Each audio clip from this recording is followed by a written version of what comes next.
God is faithful. So, sometimes we got to get to the point of, what's all that got to do? If we say we love God, we got to, just like Joshua said, choose ye this day. Who you going to serve? Stop getting in one lane and in the other. You ever saw somebody driving in the highway and they driving in the middle lane? What you say to them? Don't answer that. I don't know. I see Dory face. Dory like, you don't want to know what I tell them. But they're non-committal. You don't know how to drive around them because they can't make up their mind.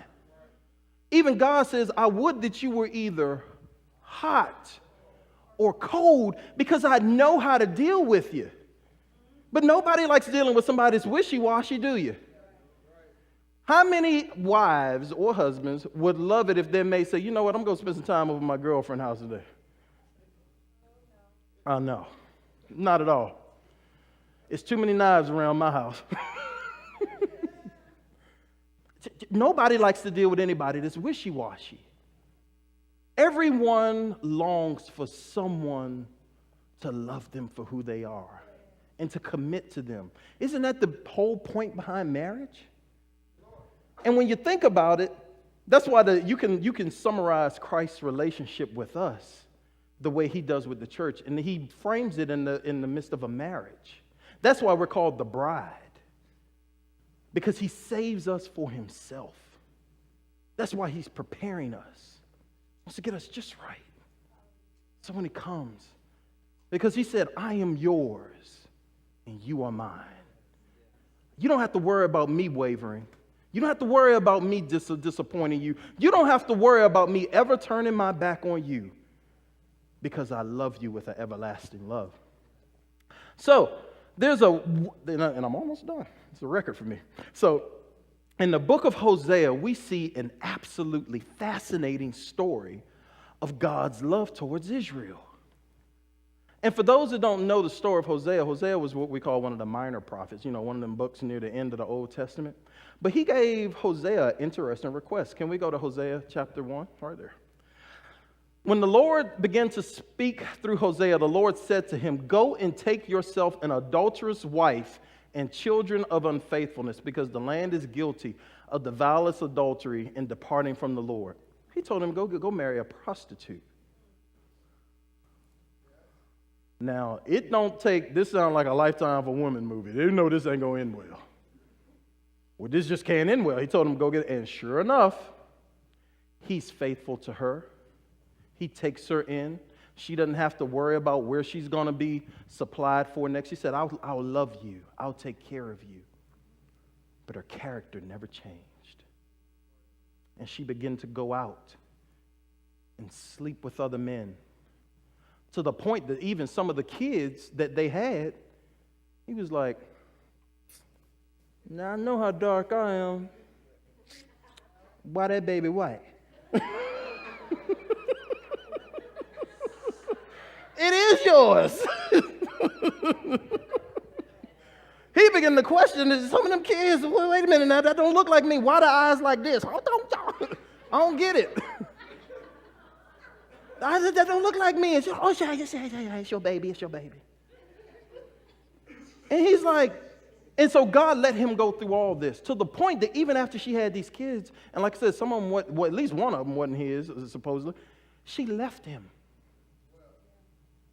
She left him again. He was good to her. And he goes through this thing in chapter 2 and 3, be like, you know what, kids, your mama ain't no good. She this, she that, and all that he said. And at the end, and when you get to about chapter 3, God says, oh, right there, perfect. And the Lord said to me, go show your love to your wife again. Though she is loved by another and is an adulteress, love her as the Lord loves the Israelites. And I'll stop right there. He told him to love her as the Lord loves the Israelites. So not only did she go cheat on him, not only did she go have kids by another man, God told Hosea to go get her back. And not just get her back, but to love her. The whole point of this was God wanted to show Hosea how he felt about Israel. Is that though Israel had cheated on him, though Israel was unfaithful to him, despite all the miracles, despite all the many times that God had delivered, that he loved her. Love her as the Lord loves the Israelites. And as I read that, I began to see myself. I wonder how many times that, the Bible calls Satan the accuser of the brethren. I'll use myself. Aaron ain't do that. When the last time Aaron read his Bible? Does Aaron pray regularly? When did he do that? See, look at him again. Look at him doing this. Look at him doing that. And you know what? Chances are Satan's probably right. I hate to say it. I mean, he's not going to accuse me of a lie, not in front of God. God knows. He's going to say, God, look at what he's not doing. But God says, you're right. But when I died on that cross, I have blood-covered glasses. And when I see him through the blood of Calvary. And I see what he can be. And I see him through my righteousness. And so I know you see him that way, Satan. But he's my child. And I love him. And I imagine that drives Satan even more wild. Why in the world? Because the love that God has for us doesn't make sense. Doesn't make sense. Look, you're probably better than me, but it's times where I don't want to put up with me. It's times you ever did something and say, why did I do that? Why did I say that? I didn't have to react that way. And it's this stuff. It's our flesh. We are carnally dispositioned to mess up. That's the way we're wired to mess up. We just are. And I long to be, no rush, God, but I long for the day when I don't have to fight this flesh. One of the weirdest things to me in the Bible is when, I believe it was Peter, and if it wasn't Peter, somebody please correct me. But it says, that I would do. Paul, that's what I thought. Thank you. Paul said, that what I would. In other words, what I want to do, I don't do that. And that I don't want to do, I wind up doing. So I always had this vision that Paul was like laying on a chair talking to a psychiatrist. Yeah, it's the way it works up here. So, and the psychiatrist is like, okay, tell me, Paul, what's wrong? And he's like, well, doc, the stuff I don't want to do, I wind up doing. And the stuff I don't want to do, that I do. And the psychiatrist taking notes, okay, bring the white jacket with the things on the back. And he goes into this thing talking about the struggle that he's having. But isn't that what we go through? We know better. We know how good God is. We know how faithful he is, but yet we leave him for another lover. And God is so patient that just like that woman, because the Bible never names her, she goes out and sleeps with all these men and does all these things. Imagine how embarrassed Hosea was. Imagine that your significant other, everybody knows they cheating on you. So everywhere you go, somebody's like, oh my gosh.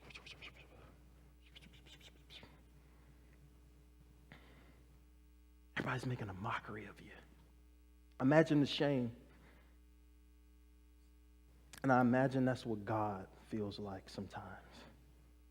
I imagine that's Satan saying, hey, look at him. Look at him. They're sneaking out again on you, Lord. Look at him. I knew it wouldn't last. Look at him, Lord. They're taking one more hit.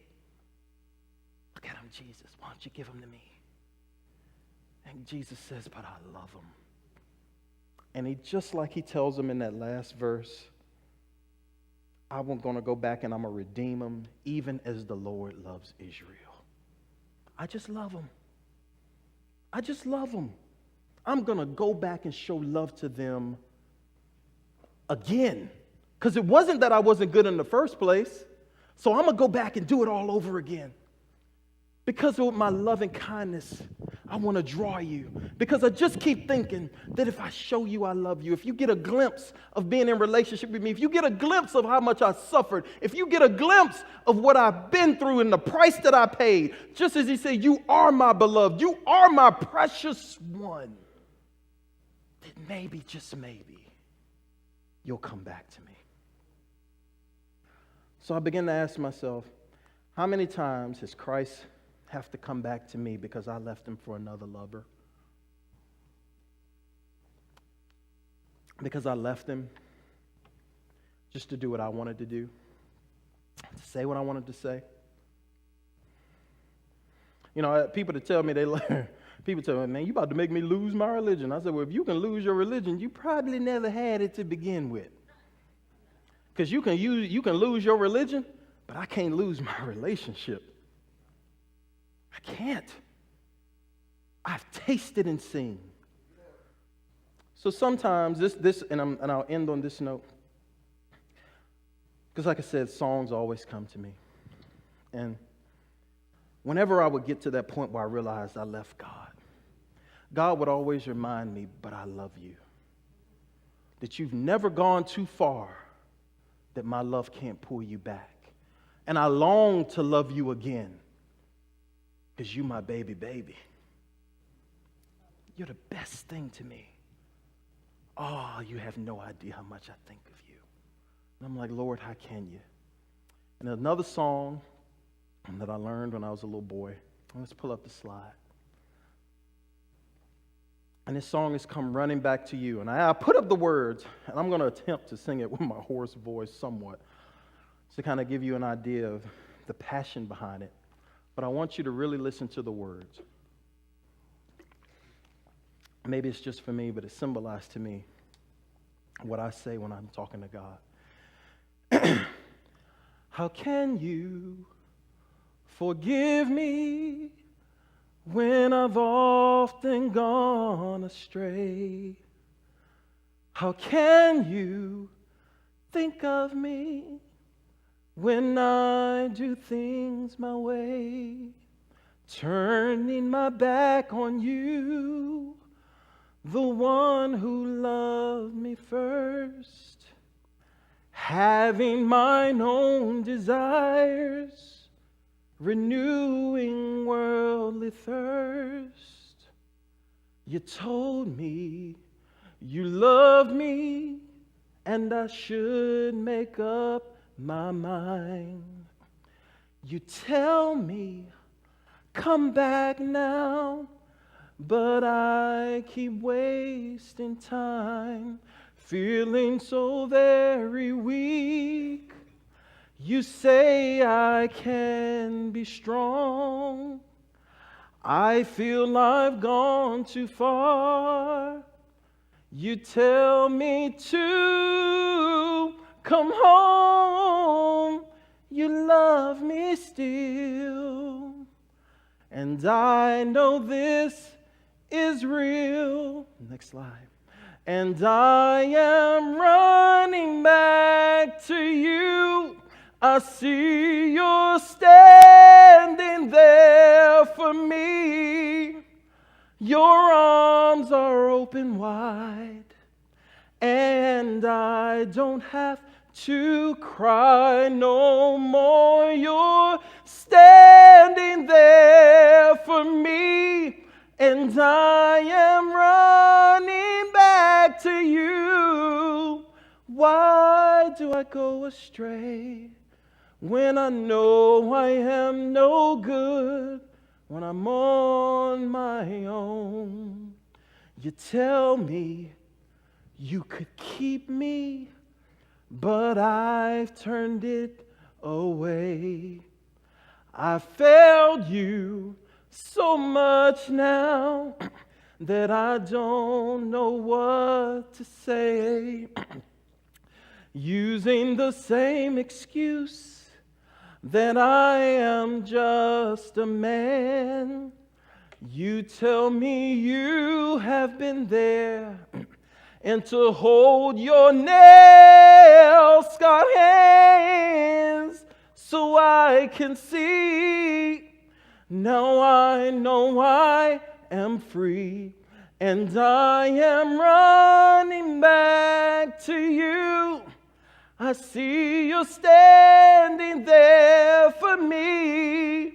Your arms are open wide, and I don't have to cry no more. You're standing there for me, and I am running back to you.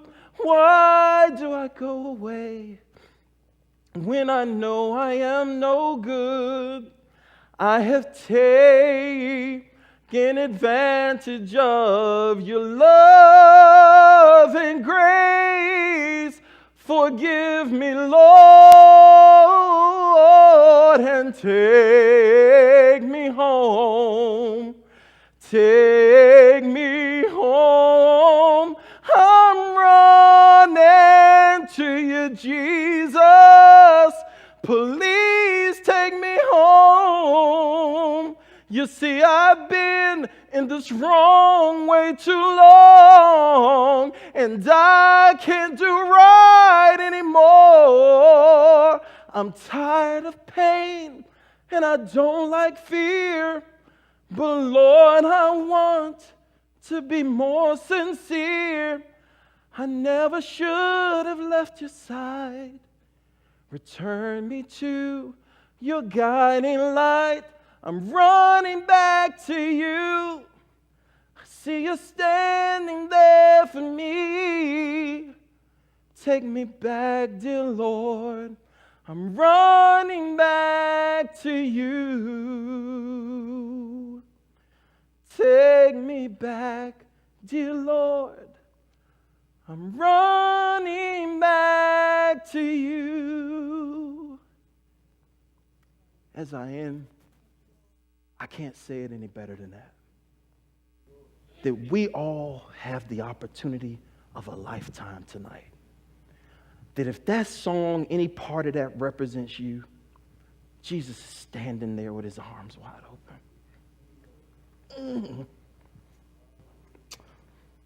In the midst of my failure,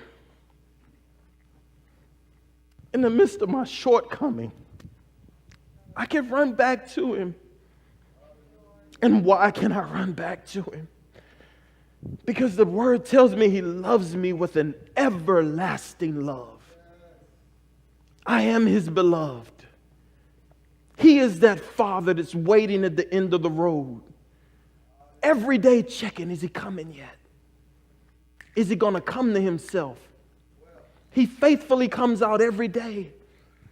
And then he sees from afar a dot. He says, oh my God, could it be? Could it be? Is it her? It's her. She's back. She's back. And when he sees you get close, he commands the very gates of hell to move out of the way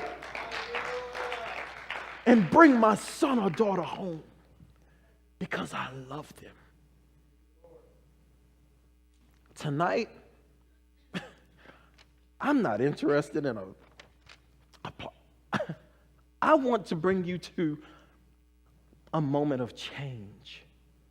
I want you to confront yourselves and say, just as it started off, when God asked the question, is you is, or is you ain't my baby? There's so many benefits in being in the arm of God. There's so many benefits in being in the protection of the Almighty. They that abide in the secret place shall abide under the shadow of the Almighty. God loves you more than I or this vessel could ever begin to tell you. But you got to realize it. And when you come to that moment where you say, God, I haven't been all I could be to you, and you realize that the flame in your heart has gone out, this is your opportunity to run back to Jesus. I realize he never left you. We left him. He's right back where we left him. So as I end tonight, that's what I want to leave with you. If you need to run back to Jesus, Let's start tonight. Let's start anew. Let's start where we begin to really go back, and just like I had to do in that attic, until I begin to burn. I looked at it like, you ever tried to prime a gas fireplace? You have to click it, click, click, click. Then all of a sudden it just, poof, it just catches fire. That's what it was like with me in that attic. I had to remind myself of the goodness of God until something sparked, and then a flame burst forth. And the result was I began to love God with a passion and desire that I never knew I could. Because the more you seek him, the more you will find him. And the more you find him, you can't help but fall in love with him. Because he's that good. So at this time, I'll pass it over to Pastor Renee, but if anyone, I'll leave it at the direction of her. But I ask you, don't let this night pass. Don't let this night pass. If you're not where you're supposed to be with Jesus, get it straight. Get it straight. He loves you. See, a lot of people will try to bribe you or coerce you. What I love about God is he just keeps being good. We just keep amounting to what's smacking him in the face. Did you spend time with your God? He said, hey, you got a little time for me? No, God, not today. I got something's on TV. God, you got any time? Hey, Aaron, you got any time for me today? Aaron, I want to just share something with you. Yeah, God. Don't be one of the saints that's all about the fishes and loaves, because you are cheating yourselves. There is a level of intimacy with God, with you, that if you could only glimpse it, I'm convinced that's what Satan realizes, is that he has to put distractions in the way so much that you don't realize how much God wants to draw near to you. God wants you to have it more than you want it. That's the sad reality, because he paid the ultimate price. So again, is you is, or is you ain't my baby? Is the flame in your heart done gone out? Because you to me is still my baby. So ask yourselves that again. Reflect on that. Be God's baby. And the last line of this is, maybe baby's found somebody new, or is my baby still my baby true? Thank you all. God bless.